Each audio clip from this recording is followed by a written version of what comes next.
Hey there, it's Beth from scrappingwonders.com, and I am up with my last video for this month for the Calico Collage DT.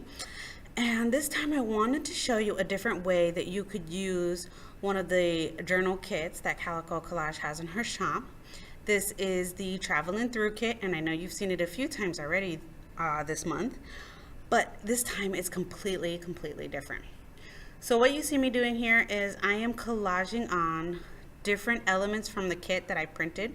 So I printed a few of the element sheets that come in the kit, and then I printed one of the pages. And it was really hard for me to choose what to print because everything in the kit is so gorgeous.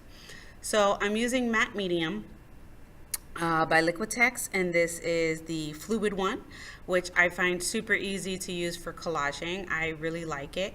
And I'm using a paintbrush that I have dedicated for this type of medium. So this particular paintbrush I only use for gesso and matte medium and things like that. I have managed to keep the brush fairly pliant or soft. The reason being is because I always stick it in water as soon as I'm done using whatever medium. So as long as you clean the brushes, you're fine.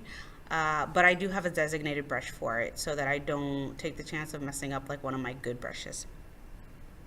I'm almost done here, and I left the whole process in just so you could see.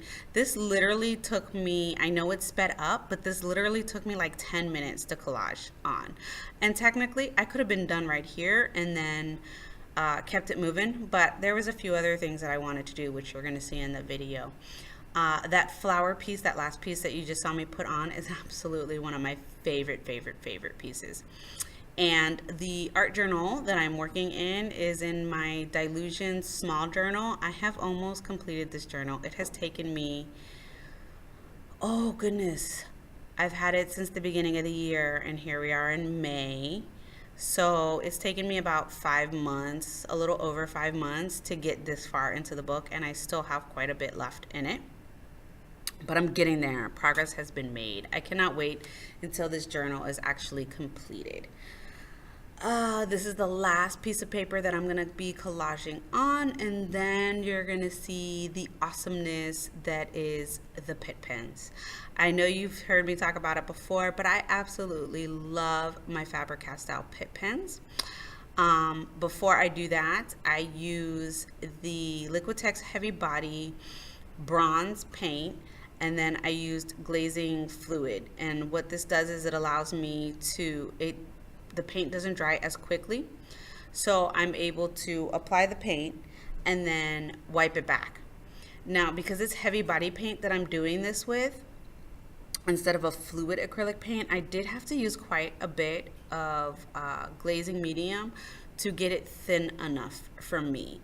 So I do go back and forth of mixing it and then adding, and I think I'd add glazing medium one more time to really get this fluid enough to do what I want it to do.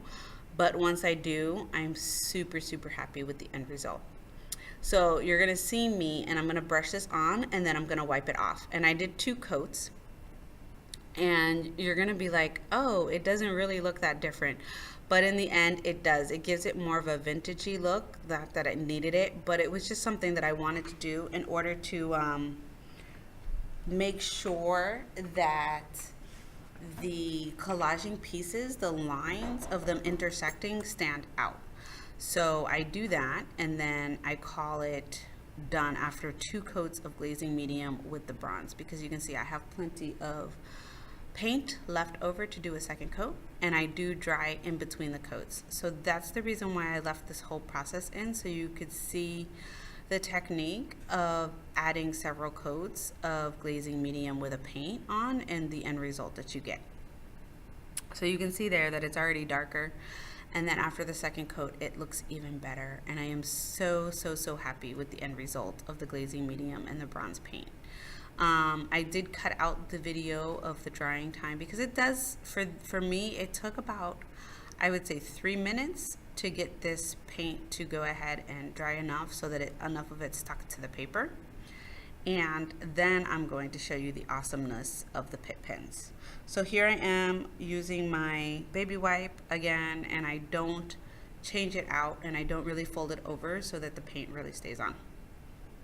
And then drying. So then I grab my pit pen and I outline and smudge and highlight the paper attaching together in all of the multiple places, and it was such a beautiful, beautiful effect. I don't even know how to describe how happy I was with the end result of this. So here you go. Now, because I have matte medium over all of this, that is why I'm able to smudge so easily. But after smudging for a while, you do have to go and grab a baby wipe to go ahead and wipe your finger and get it damp enough to get it to smudge on better. But you can see how it really does just highlight all of the pieces of paper interacting with each other. And then because of the pit pen that I chose, the color is beautiful and it matched so perfectly with this art journal layout. I was really happy with the way this turned out, and definitely want to do this again with something else. Maybe not necessarily these colors, but it was gorgeous, and I was really happy with how well everything looked together. So then I just wanted a border of this around the whole thing, and I was super happy with the way the border turned out. Again, I just left the whole process in the video so that you could really just see how to do this technique of using the pit pen and smudging it with your finger to get that look. And you can also see how quickly it went, even though, again, like I said before, it sped up, but it went super fast. And I was, again, very happy with the way this turned out, this part of the project. My next step is to grab my stencils, and I grabbed my Dylusions paint. So this one is chocolate and a little sponge, and I'm sorry about the shaking, but I am going to get that figured out. But all I did was dab it through the stencil to just add a little bit of more texture to the layout. And then the next stencil that I'm going to use is a Dina Wakley, I think it's Diane Revley. I'm not sure. I keep all of my stencils in one thing and I don't keep the packaging. I know this particular stencil happens to be one of my favorites, and I got it from Michael's.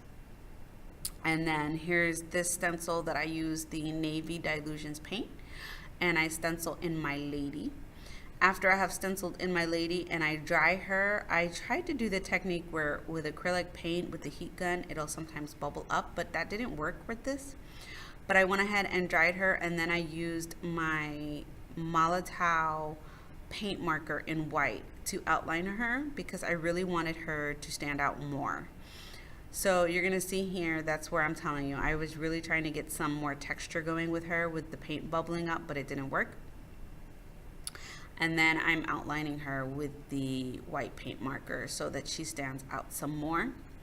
And then the only other thing that I do with this is add some Tim Holtz Small Talk stickers, and I color them with Copic markers because the white was standing out way too much for me. So for now, I'm just gonna let the rest of this video play out and have some music playing for you. Make sure that you go ahead and check out Calico Collage because her Etsy shop is amazing and all of her items are so amazing. I will leave all the links below in the description box, so make sure that you check her out. Thanks for watching. Bye.